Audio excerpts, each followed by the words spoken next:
আমি ডক্টর গৌতম দাশগুপ্ত, সুদর্শনপুর দারিকা প্রসাদ উচ্চ বিদ্যাচক্রের পদার্থবিজ্ঞানের শিক্ষক। তোমরা ক্লাস 10-এর ছাত্রছাত্রীরা যারা আগের দিন আমার ক্লাস দেখেছ,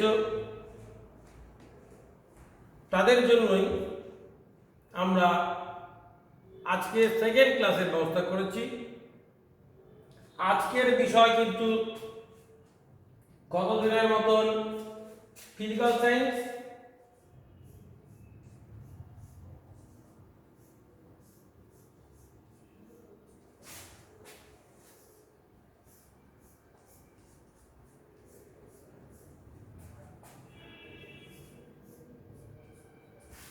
ক্লাস 10 কারেন্ট ইলেকট্রিসিটি দ্বিতীয় পার্ট।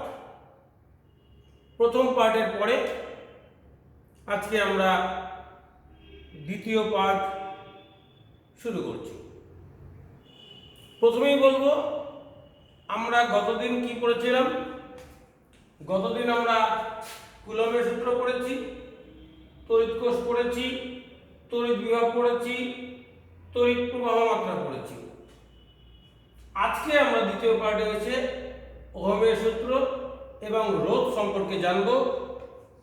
এবং আজকের দ্বিতীয় পার্টের শুরুতে আমরা গতদিনের যে পাঠগুলো হয়েছে সেই পাঠগুলো সম্পর্কেও সামান্য কিছু আলোচনা করে নতুন পড়াশোনায় ঢুকব। সুতরাং ছাত্রছাত্রীদের পদার্থবিজ্ঞান শুরু করবার আগে একটাই কথা বলবো, অত্যন্ত মনোযোগের সঙ্গে পড়বে।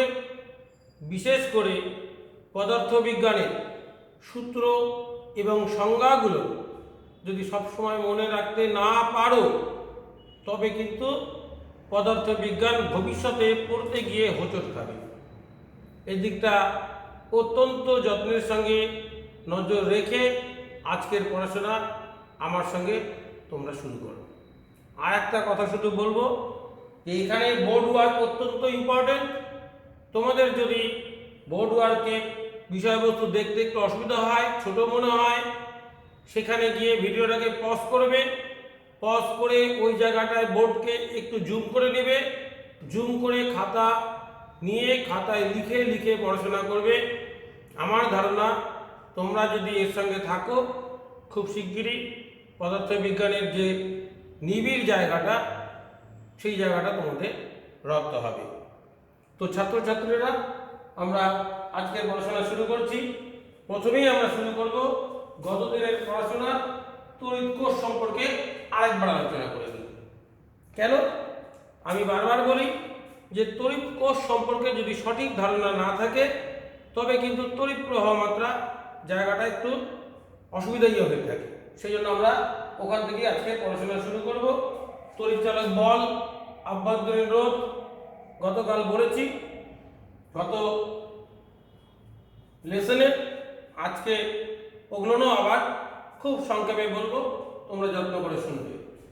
দেখো, একটা জিঙ্কের পাত, একটা কপারের পাত, এদের দুজনকে যদি সালফিউরিক অ্যাসিডের মধ্যে নিমজ্জিত করা হয় একটি কাঁচ পাত্র বা অন্য কোনো পাত্রের মধ্যে, তবে সালফিউরিক অ্যাসিড জলীয় মাধ্যমে বিশ্লেষিত হয়ে H+ এবং SO4- আয়ন উৎপন্ন করে।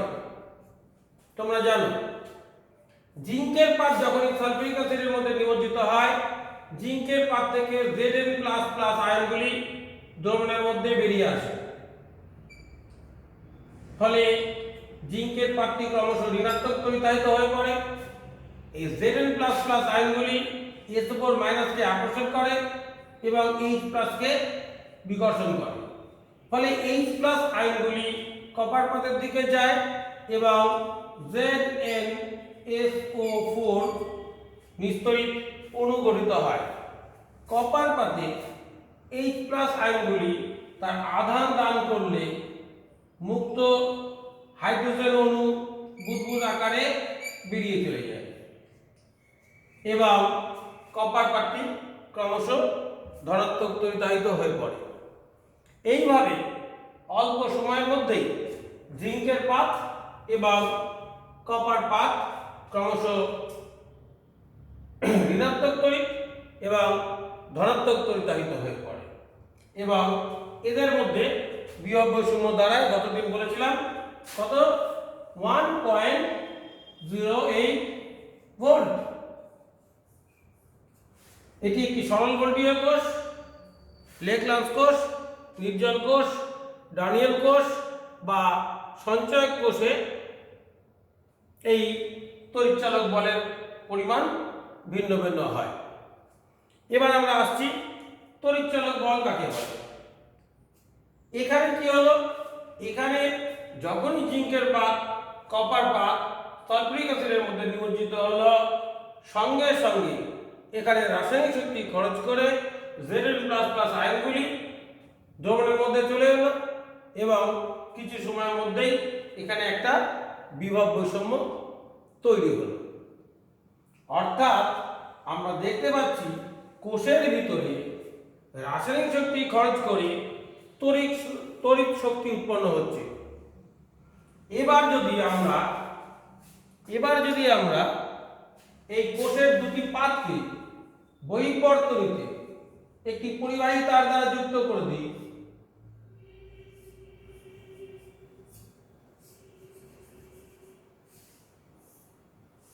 তবে পরিবাহী পদার্থের মধ্য দিয়ে উচ্চ বিভব থেকে নিম্ন বিভবের দিকে তড়িৎ যাবে।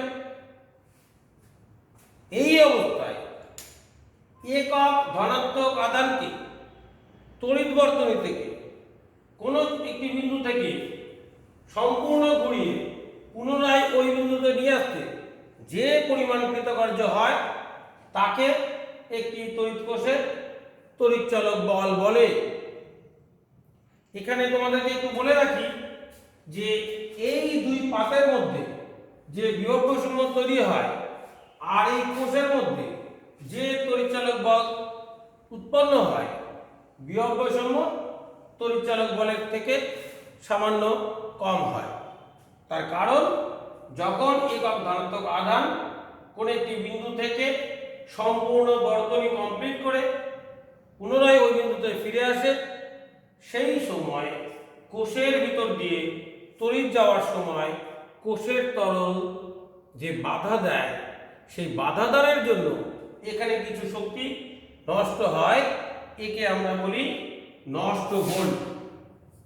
একে আমরা বলি নষ্ট ভোল্ট।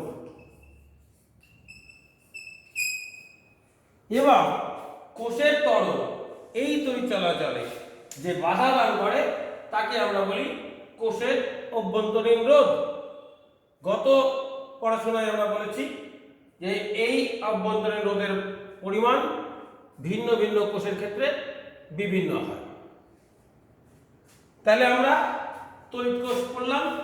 তড়িৎ কোষে আমরা দেখলাম যে রাসায়নিক শক্তি খরচ করে তড়িৎচালক বল উৎপন্ন হয় এবং এই তড়িৎচালক বলের জন্য কোষের দুটো তড়িৎদ্বারের মধ্যে একটি বিভব বৈষম্য তৈরি হয়। এবার আমরা একটু বিভব কাকে বলে জেনে নেব।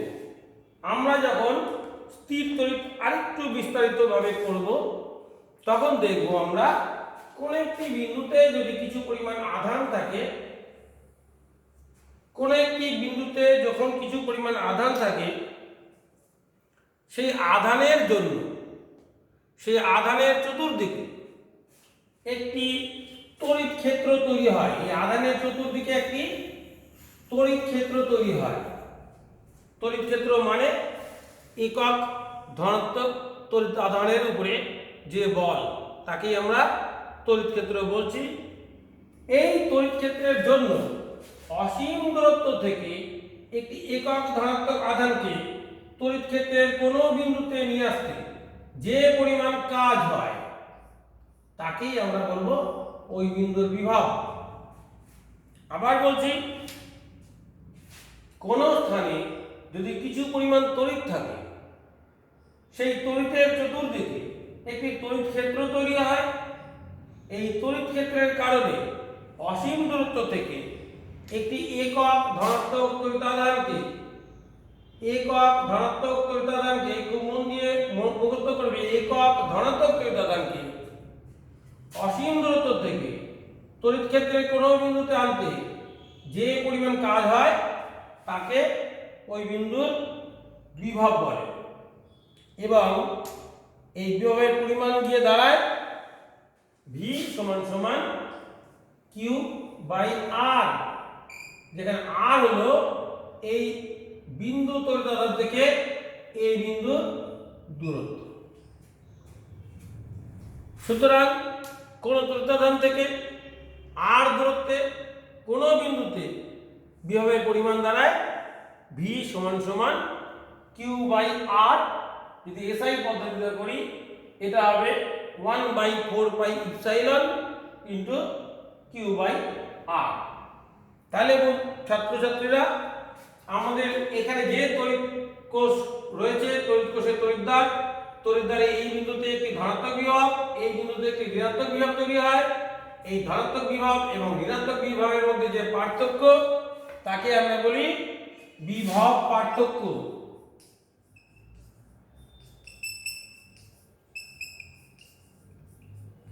বিভব থাকলে বিভব পার্থক্য থাকবে, দুটো বিন্দুর মধ্যে বিভবের যে পার্থক্য তাকেই আমরা বলবো বিভব পার্থক্য। এখান থেকে আমরা আর একটা জিনিস জানলাম যে একক ধনাত্মক তড়িৎদানকে নিয়ে আসতে যদি ভি কাজ করতে হয় তাহলে কিউ ধনাত্মক তড়িৎদানকে এখানে নিয়ে আসতে কিউ ইন্টু ভি পরিমাণ কাজ করতে হতো।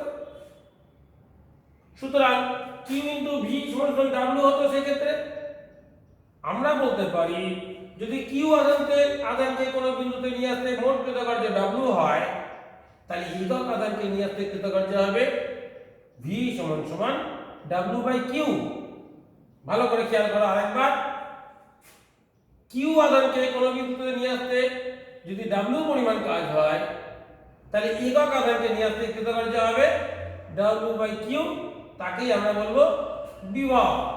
এই সম্পর্কটি কিন্তু পরবর্তী ক্ষেত্রে অঙ্ক করতে আমাদের কাজে লাগবে।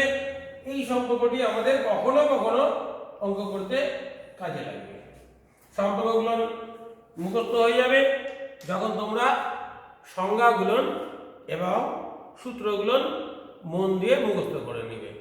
এখানে আমরা কি কি সংজ্ঞা করলাম, তড়িৎ কোষ কাকে বলে পড়েছি, বিভব কাকে বলে পড়েছি, বিভব পার্থক্য কাকে বলে পড়েছি, কোন বিন্দুতে বিভবের পরিমাণ কত হয়, একক ধনাত্মক আধানকে অসীম দূরত্ব থেকে কোন বিন্দুতে নিয়ে আসতে যে পরিমাণ কাজ হয় তাকেই বলবো আমরা বিভব।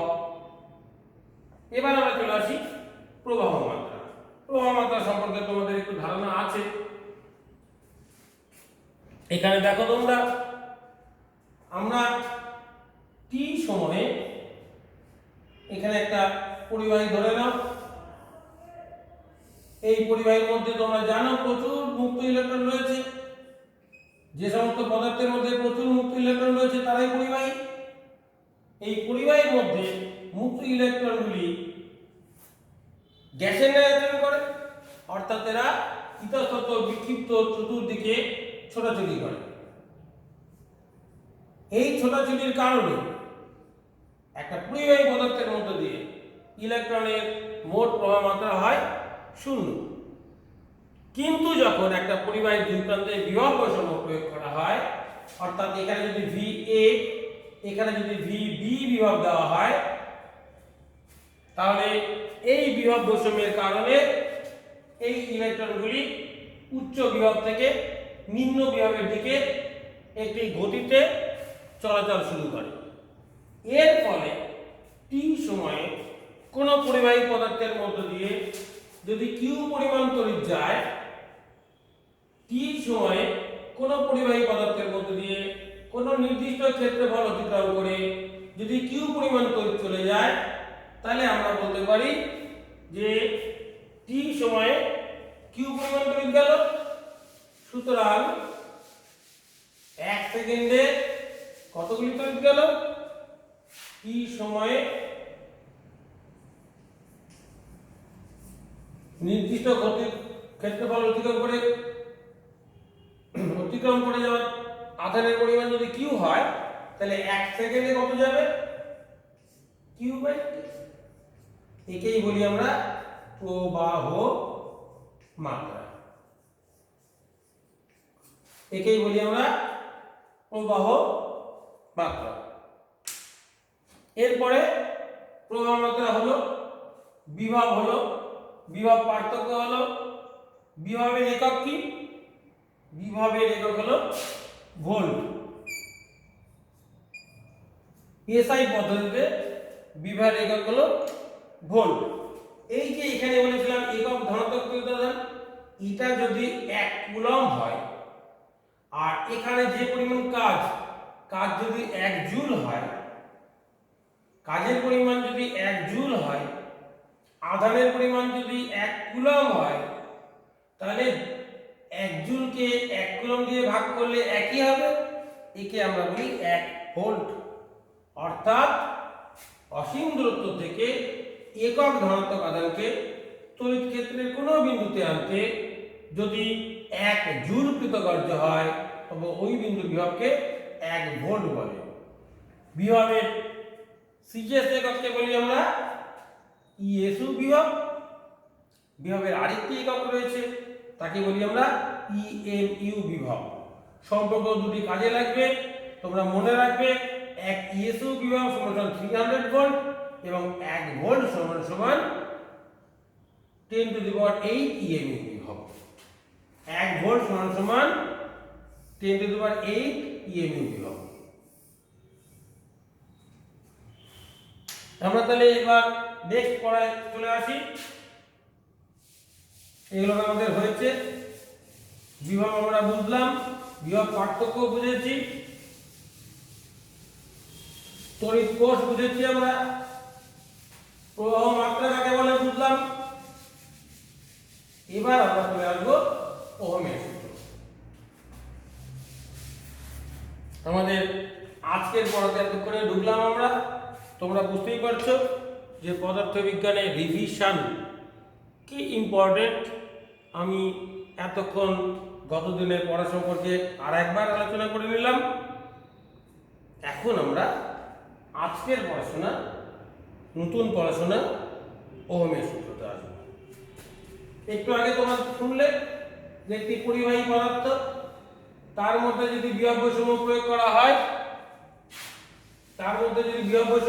করা হয়, তবে অবশ্যই উচ্চ বিভব থেকে নিম্ন বিভবের দিকে তড়িৎ যাবে।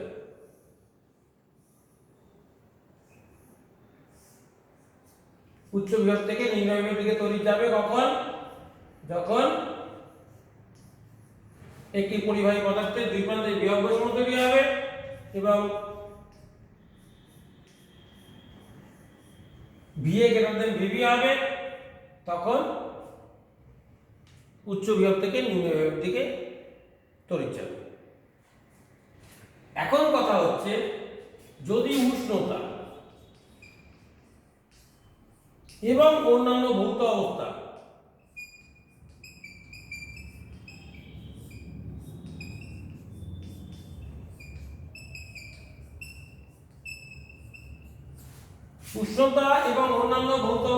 যদি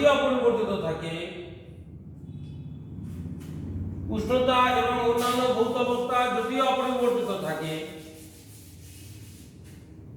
তবে কোন পরিবাহী পদার্থের মধ্য দিয়ে তড়িৎ প্রবাহ মাত্রা ওই পরিবাহী দুই প্রান্তের বিভব বৈষম্যের সমানুপাতিক। কোন পরিবাহীর মধ্য দিয়ে তড়িৎ প্রবাহ মাত্রা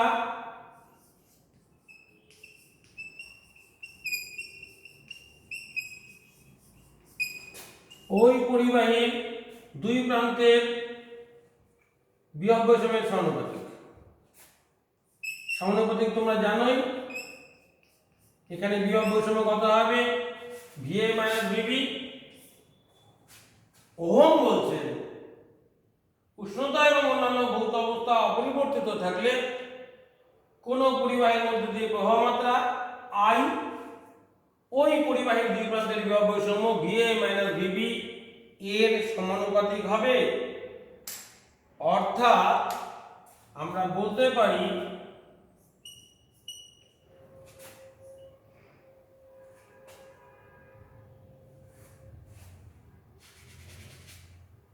অর্থাৎ আমরা বলতে পারি VA minus VB by I একটি ধ্রুবক হবে। যেহেতু I সমানুপাতিক VA মাইনাস VB, সুতরাং VA minus VB by I একটি ধ্রুবক হবে। এই ধ্রুবকটিকে বলে রোধ, পরিবাহী রোধ বা বাধা। ওহমের সূত্র অনুসারে, আবার বলছি মুখস্থ করে নাও, উষ্ণতা এবং অন্যান্য ভৌত অবস্থা কোনো পরিবাহীর যদি অপরিবর্তিত থাকে, তবে ওই পরিবাহীর মধ্যে দিয়ে তড়িৎ প্রবাহ মাত্রা ওই পরিবাহীর দুই প্রান্তের বিভব বৈষম্যের সমানুপাতিক। ইহাই ওহমের সূত্র। এবং এই ওহমের সূত্র অনুসারে VA minus VB by I একটি ধ্রুবক হবে। এই ধ্রুবককে পরিবাহী রোধ বা বাধা বলে। পরিবাহী রোধ বা বাধা বলে। এবার তোমরা একটু ভাবো, এর মধ্যে যে ইলেকট্রনগুলো রয়েছে, এই ইলেকট্রনগুলো তো চলাচল করছে, এই ইলেকট্রনগুলো তো চলাচল করছে। এর মধ্যে তো পদার্থের, পরিবাহী পদার্থের মধ্যে প্রচুর অণু রয়েছে বা পরমাণু রয়েছে। সেই পরমাণুর মধ্যে মুক্ত ইলেকট্রনও রয়েছে। সুতরাং এই মুক্ত ইলেকট্রন এবং অণুগুলির মধ্য দিয়ে, পরমাণুগুলির মধ্য দিয়ে যখন একটি ইলেকট্রন দৌড়ে যাচ্ছে বা একাধিক ইলেকট্রন দৌড়ে যাচ্ছে, সেই সময় এই ইলেকট্রন পরিবাহী পরমাণু এবং ইলেকট্রনগুলির দ্বারা বাধাপ্রাপ্ত হলে যে বাধার সৃষ্টি হয়, সেই বাধাকেই আমরা রোধ বলি। এই রোধ পরিবাহী দুই প্রান্তের বিভব বৈষম্য এবং প্রবাহ মাত্রার অনুপাতের সমান, এবং এই রোধের মান ভিন্ন ভিন্ন পরিবাহীর ক্ষেত্রে বিভিন্ন হয়। এই রোধের মান ভিন্ন ভিন্ন পরিবাহীর ক্ষেত্রে বিভিন্ন হয়। যেমন তামার ক্ষেত্রে, রূপোর ক্ষেত্রে, নাইক্রোমের ক্ষেত্রে, বা জিঙ্কের ক্ষেত্রে, বা অ্যালুমিনিয়ামের ক্ষেত্রে এই রোধের মান বিভিন্ন হয়। এখন আমরা দেখি এই যে রোধ, এই রোধ পরিবাহীর কোন কোন বিষয়ের উপর নির্ভর করে। আমরা এখানে চলে আসি।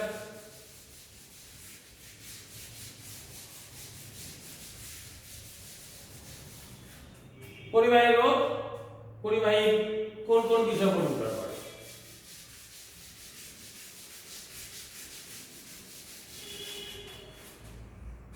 দেখো,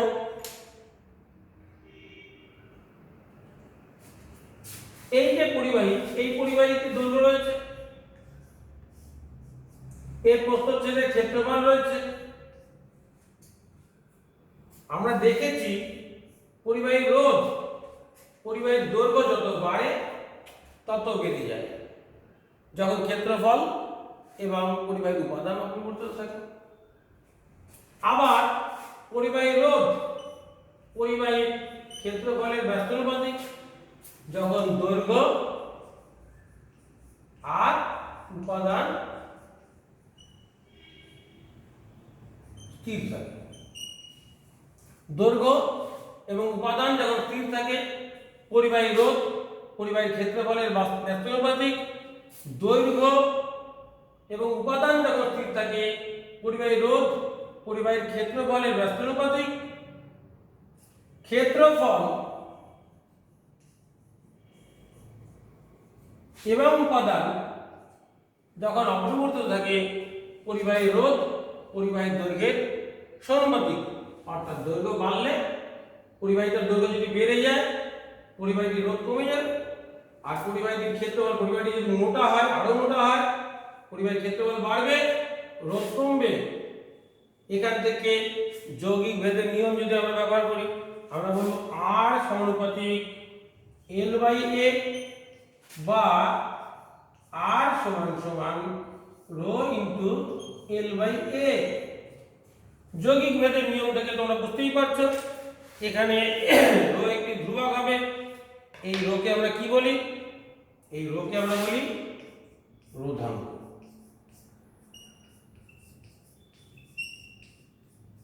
সুতরাং আরেকটি সংজ্ঞা আমাদের কাছে এসে গেল, রোধাঙ্ক কাকে বলে। তোমরা এখান থেকে বলতে পারবে রোধাঙ্ক কাকে বলে। দেখো কোন একটি পরিবাহের যদি ক্ষেত্রফল একক হয়, দৈর্ঘ্য যদি একক হয়, তবে কি হবে? রোধ আর রোধাঙ্ক সমান হয়ে যাবে। সুতরাং এখান থেকে আমরা কি বলতে পারি? একক দৈর্ঘ্য বিশিষ্ট এবং একক ক্ষেত্রফল বিশিষ্ট কোন পরিবাহী রোধকেই রোধাঙ্ক বলে। বা দেখো এটা যদি একটি ঘনক, এটা যদি একটা ঘনক হতো, তাহলে তার কি হতো? তার ক্ষেত্রফল একক হতো, দৈর্ঘ্য একক হতো। যদি এটা একটা একক ঘনক হতো,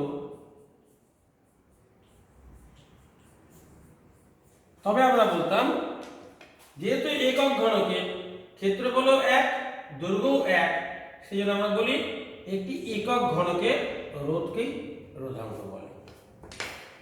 এবার আমরা কি চলে আসি, তোমরা এখানে দেখো, এখানে আমরা রূপার রোধাঙ্ক লিখেছি। তোমরা মনে রাখবে যত পরিবাহী পদার্থ আছে এদের মধ্যে রূপার রোধাঙ্কই সবচাইতে কম, অর্থাৎ রূপাই হলো সবচাইতে ভালো পরিবাহী। রূপার রোধাঙ্ক কত? 1.65 × 10⁻⁻6 ওহম সেন্টিমিটার। এখানে আমরা যদি লোহা, নিকেল এবং ক্রোমিয়াম দিয়ে একটি সংকর ধাতু তৈরি করি, তাহলে তাকে আমরা বলতাম নাইক্রোম। এই নাইক্রোম তারের রোধাঙ্ক অত্যন্ত বেশি হয়, এর প্রায় 80 থেকে 85 গুণ। এই নাইক্রোম তারের রোধাঙ্ক বেশি হওয়ার কারণে যে সমস্ত তড়িৎ যন্ত্রে তাপ উৎপন্ন করা হবে, যেমন ইলেকট্রিক ইস্ত্রি, যেমন ইলেকট্রিক হিটার, এই সমস্ত ক্ষেত্রে আমরা নাইক্রোম তারকে ব্যবহার করে থাকি। এরপরে আমরা তাহলে কোথায় আসলাম? তাহলে রোধের নিয়ম আমরা জেনে নিলাম। কোন পরিবাহী রোধের নিয়ম দুটি আমরা জেনে নিলাম। 1 নম্বর নিয়ম, কোন পরিবাহী রোধ পরিবাহীর দৈর্ঘ্যের সমানুপাতিক যখন পরিবাহীর ক্ষেত্রফল এবং উপাদান অপরিবর্তিত থাকে। কোন পরিবাহী রোধ পরিবাহীর ক্ষেত্রফলের ব্যস্তানুপাতিক যখন পরিবাহীর দৈর্ঘ্য এবং উপাদান অপরিবর্তিত থাকে। এই দুটোকে আমরা বলছি রোধের নিয়ম। এরপরে আমরা রোধাঙ্ক কাকে বলে পড়ে নিয়েছি, তার আগে আমরা রোধ কাকে বলে পড়েছি। আরেকবার বলে দিই রোধ কাকে বলে।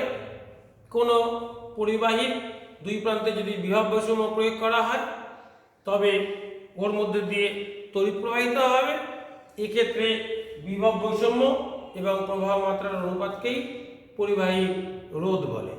একটু অন্যভাবে তোমরা বলতে পারো, কোনো পরিবাহীর মধ্য দিয়ে যখন তড়িৎ চলাচল করে, তখন ওই পরিবাহী তড়িৎ চলাচলে যে বাধা সৃষ্টি করে তাকেই পরিবাহী রোধ বলে। এই পরিবাহী রোধের একক কি? এই পরিবাহী রোধের একক কিন্তু ওহম। আর এরপরে আমরা কি বললাম? রোধাঙ্ক। রোধাঙ্কের একক এখান থেকে চলে আসবে। দেখো এর একক যদি সিএস এ করো তাহলে সেন্টিমিটার স্কয়ার, এর একক সেন্টিমিটার, আর রোধের একক এসআই তে ওহম। সুতরাং রোধাঙ্কের একক হলো ওহম সেন্টিমিটার। এটাকেই আমরা বেশি ব্যবহার করি। কখনো কখনো রোধাঙ্কের একক আমরা ওহম মিটারও বলে থাকি। এরপরে আমরা প্রায় শেষের দিকে চলে এসেছি। আর আমরা রোধ নিয়ে বেশি কথা বলবো না। আমাদের আজকের পড়া ছিল ওহমের সূত্র এবং রোধ। ওহমের সূত্র আমরা শেষ করেছি। রোধ নিয়ে আর দুটো কথা বলবো। বিশেষ করে একটু যারা ভালো রেজাল্ট করতে চাও তারা এই জায়গাটায় অতিরিক্ত যত্ন নেবে। সাধারণ প্রশ্ন নয়, কমন প্রশ্ন নয়, সব সময় এই জায়গাটার থেকে প্রশ্ন আসে না, কিন্তু এই জায়গাটা পড়ে নিতে পারলে কখনো কখনো শর্ট কোশ্চেন যখন আসে তখন এখান থেকে একটু প্রবলেম হয় আমাদের, সেই জায়গাটা একটু মনে রাখার চেষ্টা করবে। এখানে দেখো তিনখানা গ্রাফ করা হয়েছে। প্রথম গ্রাফটা এখানে দেখানো হয়েছে, এটা কিন্তু পরিবাহী পদার্থের ক্ষেত্রে, এটা কিন্তু পরিবাহী পদার্থের ক্ষেত্রে।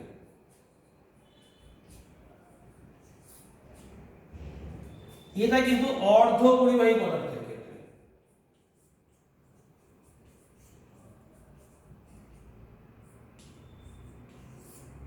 আর এটা এটা আরো ভালো করে মনে রাখবে, এটা অতি পরিবাহী পদার্থের ক্ষেত্রে।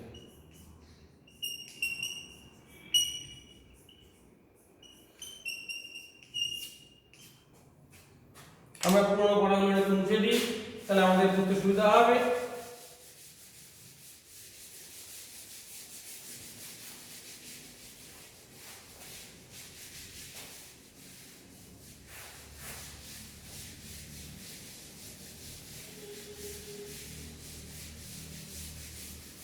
এইটুকু জায়গা আমাদের আবার লাগবে, বাদ বাকিটা আমরা মুছে দিলাম। পরিবাহী পদার্থের ক্ষেত্রে আমরা কি দেখব? পরিবাহী পদার্থের ক্ষেত্রে উষ্ণতা বাড়লে পরিবাহী রোধ বাড়তে থাকে। এখানে আমরা উষ্ণতার সঙ্গে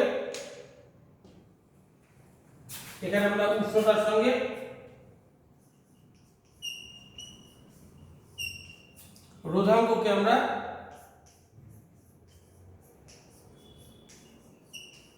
কিভাবে পরিবর্তিত হয় তা দেখিয়েছি।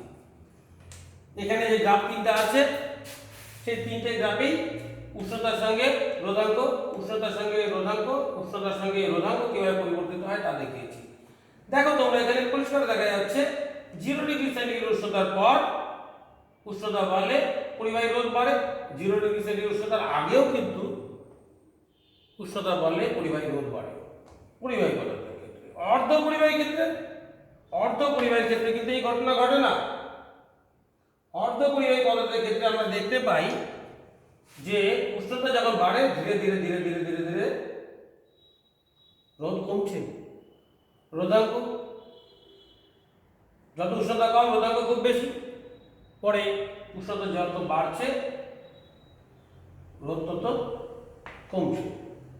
অর্ধ পরিবাহী পদার্থ তোমরা জানো হয়তো, জার্মেনিয়াম, সিলিকন, এরা হলো অর্ধ পরিবাহী পদার্থ, যাদের মধ্যে দিয়ে সাধারণ উষ্ণতায় রোধ এত বেশি হয় যে এর মধ্যে তড়িৎ পরিবহন করে না। কিন্তু বিশেষ অবস্থায় অর্থাৎ উষ্ণতা বেড়ে গেলে এই অর্ধ পরিবাহী পদার্থগুলি পরিবাহী পদার্থের মতন আচরণ করে। এরপরে আমরা আসবো অতি পরিবাহী পদার্থ কাকে বলে। দেখো সীসা, পারদ, জিঙ্ক এই ধরনের কিছু পদার্থ রয়েছে যারা সাধারণ উষ্ণতায় পরিবাহী পদার্থের ন্যায় আচরণ করে, কিন্তু একটি নির্দিষ্ট উষ্ণতার নিচে নেমে গেলে এরা অতি পরিবাহীর ন্যায় আচরণ করে, অর্থাৎ এদের রোধ তখন প্রায় শূন্য হয়ে যায়। যেমন সীসার ক্ষেত্রে 7K মানে তোমরা বুঝতেই পারছো 0 ডিগ্রি সেন্টিগ্রেড মানে 273K। তার থেকে কমতে কমতে কমতে কমতে যখন 7K উষ্ণতা হবে, অর্থাৎ অতি শীতল উষ্ণতা হবে, তখন কিন্তু সীসা প্রায় রোধ শূন্য হয়ে যাবে। দেখো রোধ প্রায় শূন্য হয়ে যাচ্ছে। এখানে উষ্ণতা কত? সীসার ক্ষেত্রে 7K যখন আসবে তখন রোধাঙ্ক কত হয়ে যাচ্ছে? প্রায় শূন্য। এটাই যখন পারদ হবে, পারদের ক্ষেত্রে এটা কিন্তু 4K এবং এটা কিন্তু 0.85K। অর্থাৎ জিঙ্কের ক্ষেত্রে 0.85K, পারদের ক্ষেত্রে 4K এবং সীসার ক্ষেত্রে 7K উষ্ণতাতে এই পদার্থগুলি রোধ প্রায় শূন্য হয়ে যায়। এই জন্য এদের অতি পরিবাহী বলে। এরপর আমরা শেষ জায়গায় চলে আসি,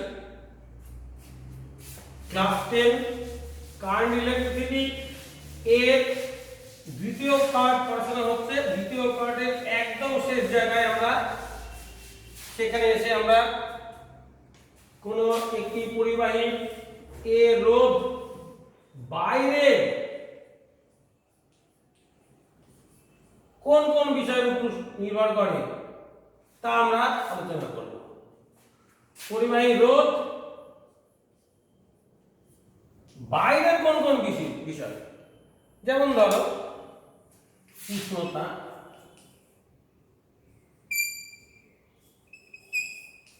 যেমন ধরো আলো,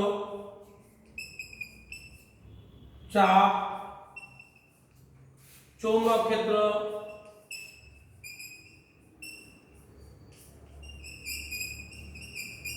এই বিষয়গুলোর উপরে কিভাবে নির্ভর করবে এইটুকু আলোচনা করে এই পার্টের পড়া আমরা শেষ করে নেব।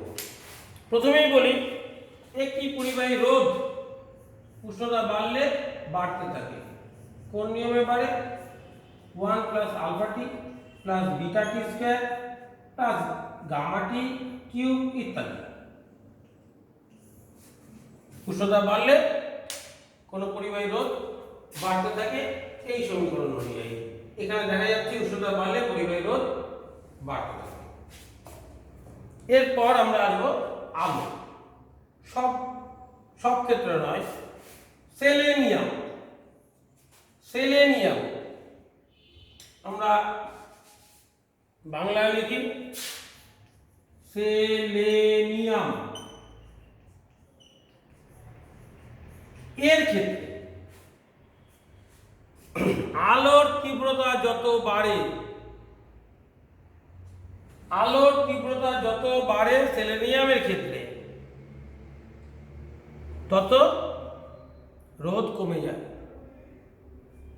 সেলেনিয়ামের ক্ষেত্রে আলো যত বাড়ে রোধ তত কমে যায়। অর্থাৎ তীব্র আলো যদি তোমরা দাও সেলেনিয়ামের উপরে, তবে এই রোধ হয়ে যাবে প্রায় শূন্য। আবার আলো যদি একদম না থাকে, একদম অন্ধকার অবস্থা, সেক্ষেত্রে কিন্তু তার রোধ অনেকটা বেশি হয়। সেলেনিয়ামের এই বৈশিষ্ট্যকে ইউজ করে আমরা এলডিআর বা লাইট ডিপেন্ডিং রেজিস্ট্যান্স তৈরি করি। সেলেনিয়ামের এই বৈশিষ্ট্যের উপর নির্ভর করে আমরা এলডিআর বা লাইট ডিপেন্ডিং রেজিস্ট্যান্স তৈরি করি। এই এলডিআর এই শব্দটি তোমাদের বোধহয় পরিচিত, তোমরা বিভিন্ন জায়গায় এলডিআর এর কথা তোমরা শুনে থাকবে। এরপরে আমরা আসছি চাপ। কার্বন ধাতু এর উপরে চাপ যত দিবে রোধ তত কমে যাবে। কার্বন ধাতু বললাম, কার্বন অধাতু। কার্বনের উপরে যত তুমি চাপ দিবে, কার্বনের তড়িৎ পরিবাহিতা আছে, কার্বনের মধ্যে দিয়ে তড়িৎ পরিবহন হয়, কিন্তু এর যথেষ্ট রোধও রয়েছে। যত চাপ দিবে তুমি কার্বনের উপরে তত এর রোধ কমে যাবে। এরপরে আমরা আসছি বিসমাথ ধাতু। বিসমাথের ক্ষেত্রে যত চৌম্বক ক্ষেত্র প্রয়োগ করা হবে তত রোধ বেড়ে যাবে। অর্থাৎ চৌম্বক ক্ষেত্র যদি না থাকে বিসমাথের রোধ কম, চৌম্বক ক্ষেত্র যদি বেশি থাকে যত বাড়বে তত এই রোধ বাড়তে থাকবে। তাহলে আজকে পড়া আমরা এখানে শেষ করছি। শেষের আগে আরেকবার শুধু জানিয়ে দিই, আজকে আমরা বললাম কুলম্বের সূত্র, তড়িৎ কোষ, তড়িৎ বিভব, প্রবাহ মাত্রা, ওহমের সূত্র এবং রোধ। এর মধ্যে রোধ সম্পর্কে বিস্তারিত বললাম, কারণ এখান থেকে এরপরেই অঙ্ক আসবে। পরের যে তৃতীয় পার্টে আমরা রোধের থেকে যে অঙ্কগুলো আসে সেগুলো নিয়ে আলোচনা করব। শেষের আগে শেষ কথা বলি, তোমরা ভিডিওটা মন দিয়ে দেখবে, একবার দুবার তিনবার দেখবে, পজ করে করে দেখবে, জুম করে করে দেখবে, খাতা পেন নিয়ে বারবার করে পড়বে, বিষয়টা রপ্ত করবে। বিষয়টা রপ্ত করে তবে তোমরা থার্ড পার্টে যাবে। আর এই ভিডিওটা শেষ হলে তোমরা সাবস্ক্রাইব করে দিবে, বেল বাটন প্রেস করবে, যাতে আগামী ভিডিওগুলো সবার প্রথমে তোমরা পাও। সুস্থ থাকবে, সুন্দর থাকবে, ঘরে থাকবে, পড়াশোনা করবে। এই বলে আজকের পড়া এখানেই শেষ করলাম।